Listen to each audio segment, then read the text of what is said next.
হে everyone, আজকে আমি চলে এসেছি নতুন একটি মিনি ব্লগ নিয়ে। আমি চলে এসেছি ফ্যামিলির সাথে গোল্ড জুয়েলারি কালেকশন করতে, কেনাকাটা করতে। তার আগে আমি বলে দিই, এটা একটি ফালাকাটা দোকান। এখানে গোল্ড জুয়েলারি কালেকশনগুলো খুব সুন্দর ছিল। তারপর চলে আসি মা, মাসি, দিদি আর একটা পুচকু বিচ্ছুকে নিয়ে।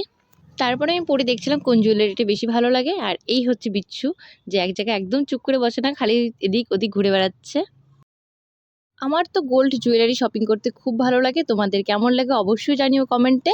তো তোমরা হয়তো ভাবছো এটা ওয়েডিং কালেকশন, তো না, এটা কোনো কারোর বিয়ের জন্য না, এটা আমার বৌদিকে গিফট করা হবে। তো বাড়িতে অনুষ্ঠান ছিল, তো তোমরাও জানো অন্নপ্রাশন ছিল, তো ওদের দুজনের জন্য কেনাকাটা হচ্ছিল, সবাই মিলে আমরা এসেছিলাম কেনাকাটা করতে। তারপর কেনাকাটা করা হয়ে গেল, এখন চলে যাচ্ছি বাড়িতে। তো তোমাদের কেমন লাগলো এই মিনি ব্লগটা অবশ্যই জানিও কিন্তু। আর এই যে চকারটা দেখছো আমার গলায়, তো এটাই নিয়ে নিয়েছিলাম বৌদির জন্য। তো ব্লগটা কেমন লাগলো অবশ্যই কমেন্ট করে জানাও। ততক্ষণের জন্য টাটা, বাই বাই।